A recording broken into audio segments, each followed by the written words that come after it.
Hey, what's up guys, DiplexHeated here again. Welcome back to Men of War Assault Squad 2 and Rob's Realism mod. Yeah. Okay, that was weird. I don't know. I just fell into it. Sometimes you do. This is post-commentary, so it might sound and be a little bit different than my usual videos, so to speak. The reason why I'm doing this post-commentary is because the audio file on the original recording was corrupted. It was actually just really bad. For some reason, in every, I don't know, 1 in 100 videos, my microphone increases its volume to 100, which makes the most awful voice quality presentable to mankind. So I decided to not scrap the video and redo it because I get kind of annoyed and I don't want to replay the mission, which I put a lot of time and effort in, really. I mean, I didn't make it. Mighty Mapper 123 did. Back right at you. Amazing mapper, fantastic mission maker as well. So be sure to check out his channel. He's soon at 1,000 subscribers. I mean, he didn't, tongue twister. He didn't even ask me. That's what I wanted to try and say. I tried to say that in 0.2 seconds. He didn't even ask me to make a shout out or give him a shout out, but I think he deserves it. He's an amazing mapper, and he's also so humble. I mean, he literally listens to all the feedback I give him about the maps, and he just fixes it pronto. The kind of ambition and effort he puts into these maps for us, for our enjoyment, is just insane. So definitely go there and check him out. I've asked him to make some speed videos, which is like you record yourself mapping and then you speed it up times like 20 or something so that you take 3 hours of work and turn it into like 10 minutes. So that would be cool. I've asked him to. Perhaps he will fulfill my wish, because I would really like to see the creation of these maps. And perhaps you would too. So be sure to check out his channel, and if you find him worthy of a little subscribing, then do so. He's close to 1,000 subscribers, so please do check it out. Anyway, back to the mission. We're in Normandy during this post-commentary video, yes, and I won't be talking too much about the mission. We just hit 400,000 subscribers, so perhaps I'll do a little channel update. We'll talk about some other things, some future plans, some gaming news, stuff about me as well, if you're interested in listening. And I'm also going to talk about the Bunker Hill drama that went down a couple of days ago, because I feel like some people really thought that was a big deal, and it's really not, but I just kind of want to tell you all about it. So we're doing Brécourt Manor. This thing has been televised and recreated in video games since forever. It's one of the most classic engagements and whatnot. We have the 101st. This is D-Day, June 6th, during the morning hours, during the landing, so to speak. We're here to silence the Flak batteries shelling the nearby beaches. And we have the Brécourt Manor kind of providing a nearby command post for the German garrison by the Flak, or the Flak trenches rather. So here we have a squad, 12 men from the 101st, 506th, perhaps easy company in this case. We have the ability to call in practically thousands of men. I mean it. Look at the MP down to the right. One squad costs 10. We have 990 remaining, but I will not do so. Sam, the Mighty Mapper 123, recommended about 1 to 3 squads for the most challenging and enjoyable game time. So I'm gonna try and stay within those limits, so to speak. So that's about a platoon's worth of men. First platoon, 506, the easy company. Yes, Captain, you will. Isn't that what he sounds like, man? You will do a fine job. We will hold this Hurricane Forest. I think he sounds like it, doesn't he? That's what he's, at least in my head. I could be wrong. And I'm talking about the guy that kind of just rolls in towards the end. He's like the major or the colonel of the regiment or the division or something. If he was the division, he'd be a general, but I don't know. Could be the 506, God damn it, Captain. You're doing a fine job out here. Okay, so anyway, that aside, we have one squad deployed right now. We're going to be attacking the manor and the nearby MG positions. I've divided the 12 men into 2 different fire teams. It's really cool. 3, actually. 3. 4-man fire teams. 3 of them makes 12. That's the one squad.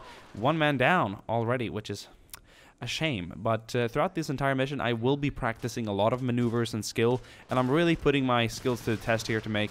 I'll give you guys the best enjoyable experience and to show off some skill. Sometimes you gotta refresh the people watching on how good I actually am. I mean, I'm a killer. I'm a mean killing machine. Sometimes I just upload screenshots to my Steam profile about how amazing my score was in game, just to, feed my ego. I mean, who doesn't? Come on, it's nice to be good at something, and especially it's nice when you do this for a living. So it helps to be good at something. I don't even know. I don't want to dig myself into that, but this is a perfect way to leap onto my next conversation in today's Friday video. We're going to be talking about a bunch of things during these like 30 minutes, but I wanted to clear out the drama around the Bunker Hill. I'm just going to try and be as short as possible at this because it's really not worth talking about so much. It's not a big confusion, but a lot of people have been asking me what's going on with this. So I made a video a couple of days ago called Battle of Bunker Hill, Brutal Battle of Bunker Hill. And here, by the way, we're calling in the second squad because we need them to advance on the positions. I made a video, right? So we played the Battle of Bunker Hill. We held out till like the very end. I think there were like 5 or 6 minutes left on the countdown timer. Turns out I was playing on Heroic. A lot of people seem to have thought that it's on no difficulty at all because you're playing in the editor because you can't actually select difficulty, and that's wrong. You can actually change it using some sort of options text document, and many missions by default, if you haven't selected one, will go to the hardest difficulty in the editor. So whenever we play, if I sometimes do kind of like some funky maneuvers, cheaty maneuvers, or whatever you want to call it, it's literally because we're playing in the editor. Like, you know, remember that Juno Beach video, by the way? We really struggled winning that, and I had to like use a lot of German weapons and direct control, and in the end I had like a squad of soldiers remaining. It was really tight. It was really, really, really tight. And that's probably because we played in the editor.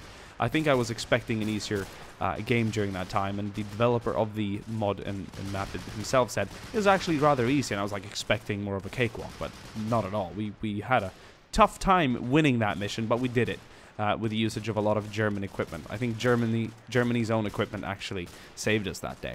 But that aside, so I played on Heroic. No one knew because I didn't know it myself, but the thing is, people in the comment section were like, hey, Pixelated Apollo slaughtered this mission. He absolutely wrecked it on his first try. You should be ashamed, Diplex. And that was literally like 20 different comments, and I'm like, no offense to Pixelated Apollo, he's a great friend of mine. We talk every day. We actually talked just about an hour before recording this about potentially working on a game together. But I was like, there's no way my pal beat this mission and I didn't. And like, it might sound kind of cocky and arrogant to say that, but you gotta kind of know your own limitations and your own skills, and you definitely know who you play with after gaming with someone for a while. And I was like, no. I mean, I struggled. I even called in friendly reinforcements from the side, which was technically cheating since they weren't supposed to be able to be commanded by me, and I lost. And I like really tried hard with the positioning and direct control. Like, there's no way this Pixelated Apollo could have absolutely wrecked the mission on his first try. I was like, wrecked? What do they mean? I go in, I look, and he absolutely did wreck the mission. There was like, he beat back the entire attack. He had all the men remaining towards the end. So I was like, okay, there's got to be a difficulty difference. So I went in and I recorded a 2-minute voice clip before even going into the game where I was like, this person played on easy, I played on heroic, this is how easy it is. And towards the end of the sample, I actually said, you know what? I bet I could just start the game and not move a single unit and win. And guess what? I went in one time, I played on easy, I moved my soldiers around, I did not call in a single unit of reinforcements, and I won. And I had a lot of soldiers remaining. The Brits had barely broken through the first line. Fact is, some of the troops that were at the very, very, very, very undefended front against the British attack was still alive towards the end of the mission. Whereas when I played on Heroic for the actual brutal Bunker Hill video, they were dead within the first seconds. I mean, you have 30 redcoats running up against you, you and your little 2-man squad is gonna die. But not in this case. No, not on easy. No, not at all. And then I said to myself, I can win this without, you know, securing it or moving a single unit. And without having tested it, I went into the game after having boldly said it on camera, on at least in the voice recording. It wasn't live or anything, but I would obviously have had to re-record my voice recording if I was wrong, because otherwise I would have made a fool out of myself. But I went in, I started the mission, didn't move a single unit, didn't call in a single unit of reinforcement, and I won. I just sat there and laughed. I mean, the Brits did get close to the hill itself, but I had another, 30 men inside the actual barricades, and there was no way the Brits would have been able to battle that, at least not within the time limit, because it ran out and I won. All the objectives were completed. The only reason why I failed one of the objectives, which I showed briefly in that 2-part segment of the previous X-Day video, was because you had to move some generals away to actually win the mission. So, yeah, that's ridiculous. It really shows how much of a difference. So I didn't want it to be a rant. I didn't want to make it seem like I was insecure, that I lowered myself because I had to make a video about it. I just really thought it was worth telling people for the future of the Men of War community in every sense that's actually useful to us, because a lot of people watch my videos, we make these missions, and for people to know that I usually play on hard/heroic, it makes a huge difference. Huge. Like Donald Trump, huge. China, we have to work on this. Huge. This is a huge problem. I love the military. I want the best army. I love the army. They're fantastic. They're great. No, I lost it. No, I lost. I had him there for a second when I said huge. I gotta kind of keep to it. Then I kind of deteriorated. So anyway, let's not rate my Donald Trump impression. I can do a better one for another video. I promise you. It kind of deteriorated as you gotta kind of say Donald Trumpy things for it to sound like Donald Trump. Otherwise, you can't start talking about Men of War and try and sound like Donald Trump. It won't work. You gotta say China, China, China, China, and you gotta exhale a little bit because he's very exhausted. Anyway, I have no idea how that's gonna sound. It's probably ridiculous, but I thought I got him good on one part there, or maybe two. Maybe I'll practice. Practice makes perfect, right? Anyway, so yeah. What was I saying? It's good for people to know about it. Easy and heroic, two different things. One, you can win a mission without moving a single unit. Other one, you have to start sweating your balls out and needing a shit ton of luck, as another commenter actually said in the video, who had actually completed the mission on heroic. So it's nice. Now you know. Now you know. Now I don't need to say it anymore. But it's annoying when you do this and you try and be so good at Men of War and you play for like thousands of hours and you've played all the games and you play online and you play professionally and you beat people and they rage quit and they you know that Diplex life. Whoa. Okay, I'm not trying to make myself sound like a fucking beast, but anyway, you kind of do have to defend your pride a little bit when people randomly run you over in the comment section without a single clue. And even though that might be unnecessary, I just call it a lack of self-esteem or something, or whatever you want to do. I did it, and it felt good getting it out of the way. And Pixelated Apollo actually tuned in on some of the comments and was like, I played this on really easy, dude. Like, it was not a challenge at all. So, yeah. Anyway, that aside, we have got two squads in the game right now. We've got Able and Baker. I know the squads technically didn't have names like Able Company, Baker Company, and all that, but in this case, it'll be easier. So I have Able on the left, Baker on the right. And Able is now going to go and take out the Flak battery. Baker did that previously. No, Baker took out the Manor. They were the ones we sent in first. Baker Company came in first. We're going to send up Able now. And so far, we've lost one man. 1 out of the 24 we've deployed. And how many Germans have we killed? Probably at least 2 platoons. I think I might highlight the losses soon when I looked at it myself. This is, once again, post-commentary, so I'm not actually commenting in the game. I'm just putting commentary on afterwards. And now we're going to be moving up. We're going to, like, see what kind of positions we can get into. And this is, like, where it comes down to a lot of positioning and thinking with what you do with your manpower. So this is really cool. Oh, there's an MG there, so I'm going to quickly grab my men and be like, okay, no, we got to get down. Spacebar is, like, the quick function for that, but some hotkeys don't work in the editor. And I don't know why I play this in the editor. It's easier to load up the mission. It's easier to get everything right. Sometimes you just do, because this mission isn't actually a mod mission. It's just the map with a mission on it. So I practically have to play these in the editor. So we're moving up. There are fire teams on this side. Nasty, nasty flak gun there on the left that is covering that side of the sandbag. So I'm going to move those guys down there. We have it remaining. Well, our new objective is to take out the flak trenches now, all the flak guns. But there's also like a roadblock up here next to the manor that is currently pinning some of our troops. So best just keep our guys down, to be honest. Best just keep them down. But anyway, so yeah, this map made by Mighty Mapper 123. I asked him if it was like very realistic, and he said like it's a pretty good recreation. He wanted to get the Brécourt Manor, which isn't actually part of that television episode of Band of Brothers when they stormed the trenches, but it's obviously right next to the manor itself because those guns were placed there. So we have that on the left side, and then we have Brécourt Manor, which has been in like Call of Duty and all those games, here on the right. So that's pretty cool. Right of the road, that is, at least.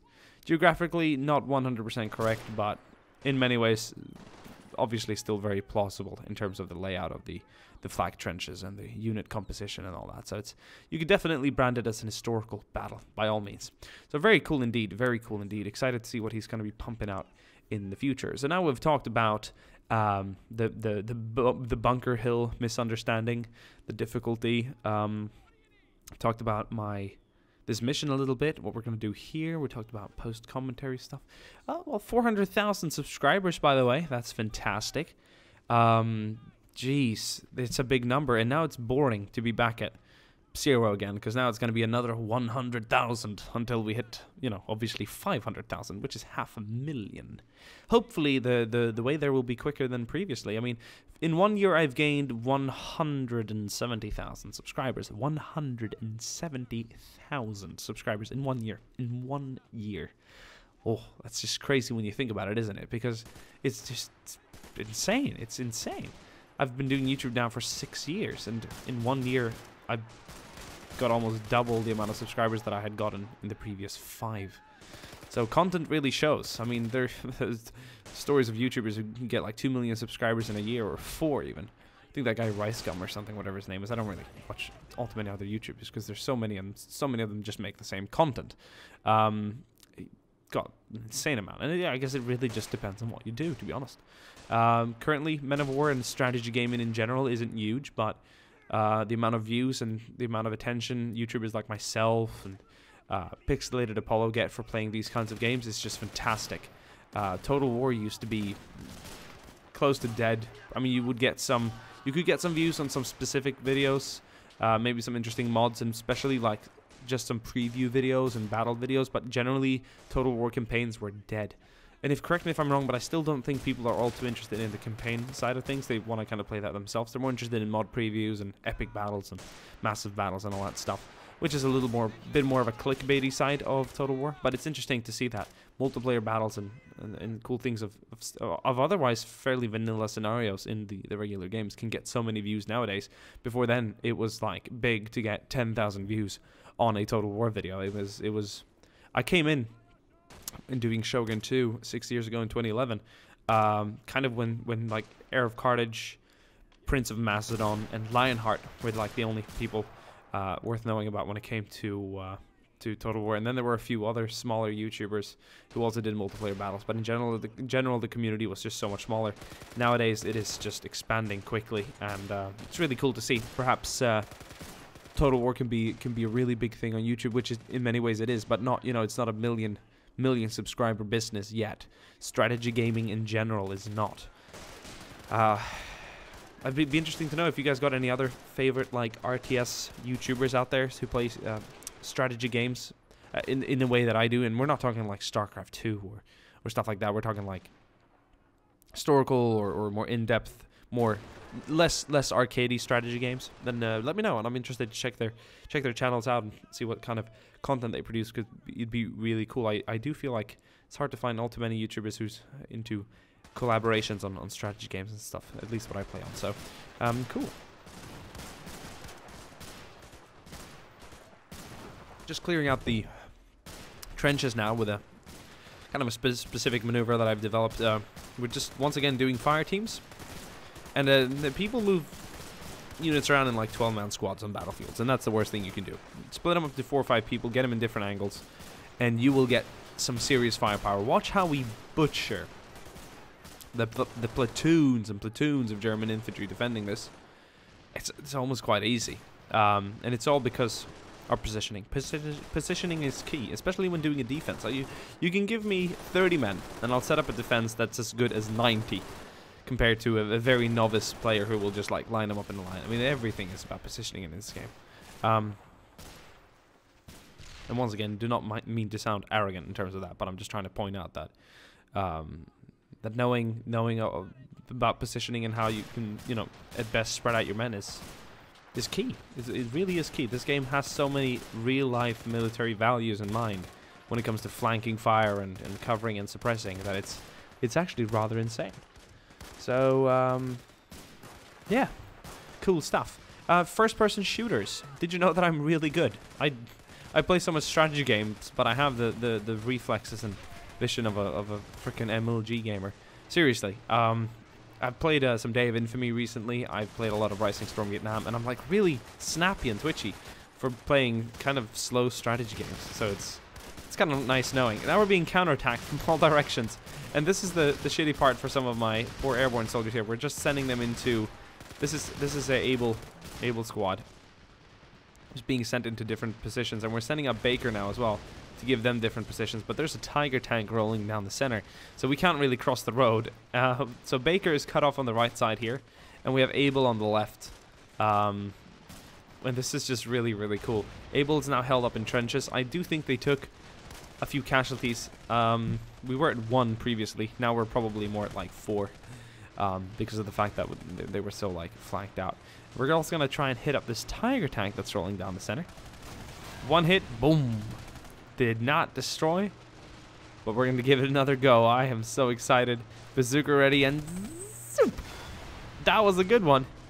Fire, smoke, and an open crew hatch. We must have killed the crew inside. Perhaps some of them jumped out, but that Tiger is actually knocked out. That squad is holding, and we're gonna call in Charlie squad. It's the 3rd squad, the final squad of the platoon. You learn a lot about squads and a lot about hierarchy and like composition of fire teams and what a platoon would contain and what a company would contain and a battalion and all that when you play combat mission, Battle for Normandy, Black Sea, whatever you prefer. It is the most intense real-time strategy game I have ever played. It is so large in scale. Graphics are really nice for what it shows and gives rather. And the general authentic effect of a firefight is so awesome because the scale is just unmatched.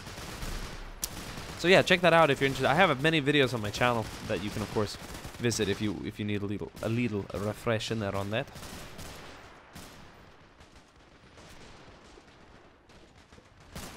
Spring cold is practically leaving my body, but yeah. So still a little bit sick. I don't think it helps all too much talking like this, but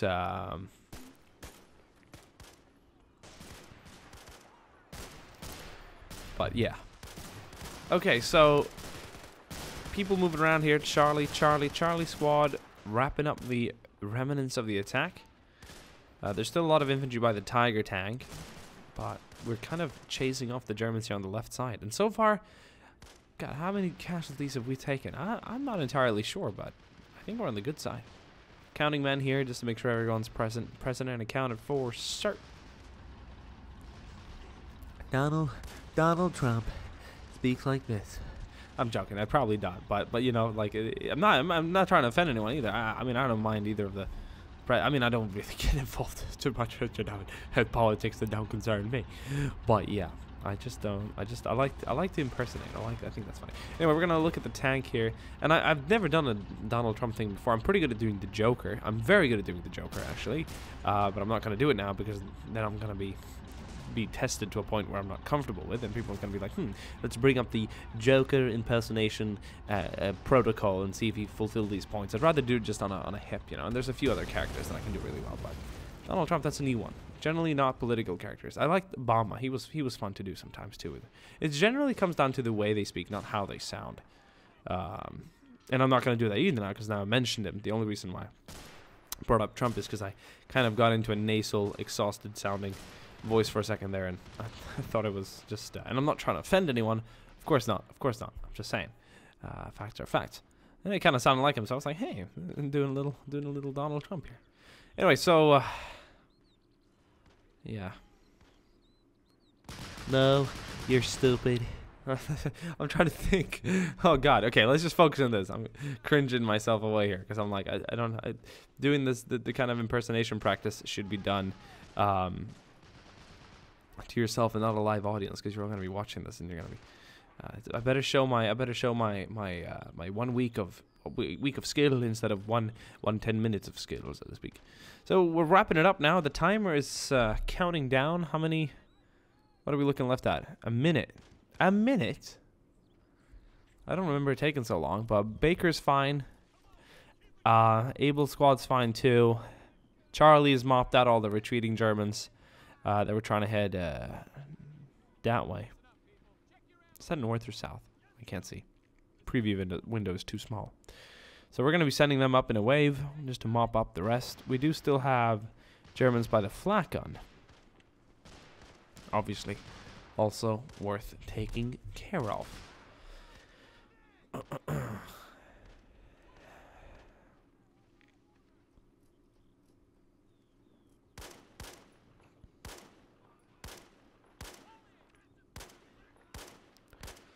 few grounds going off at some retreating German soldiers. There's got to be somewhere on the mission. Yeah, there's a... Oh, yeah, 2 of the casualties and 3rd. So that's 1, 2, 3. I think I'm trying to count. So that's 4 in total. But I believe we lost 5 somehow. So there must be another casualty somewhere. Perhaps he'll come up later. Shermans, finally, rolling in from the beaches. So that is nice to have. They will help us mop up the remaining German assets. I think I'm gonna give it a break now, guys. I don't think I have much else to say. You know, yeah. What else? What else is there to say? Well, hope you enjoyed this post commentary video. Once again, it's like 1 in 100 thing. I never do it otherwise because I like things live, but sometimes it breaks on you, and then you just have to take some time and make another video instead of, or another go at it instead of scrapping the video. It's a shame to waste some good footage and a good try. So yeah, I think I'll count the casualties towards the end. Pretty sure I only lost 5, which is, by the way, very nice in my opinion.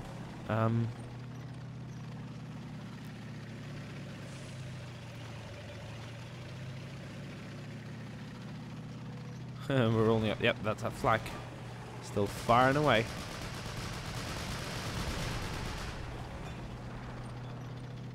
We're also gonna move up some infantry. Might be a little foolish now that that Flak gun is still active. But anyway, I'm gonna drop the video here. So thank you guys for watching. Thank you for you know, listening to all the updates and everything I had to speak. If you guys want to see more post commentary video, let me know. They're kind of fun to make actually. It can be very relaxing, and I can sit and talk about a little bit of whatever I want to do. You know, we don't have to have a video topic, which is really nice. Sometimes it's nice to have one, but it works always. You know, it works all the ways. So yeah, thank you guys for watching, and I'll see you guys soon again. Ciao.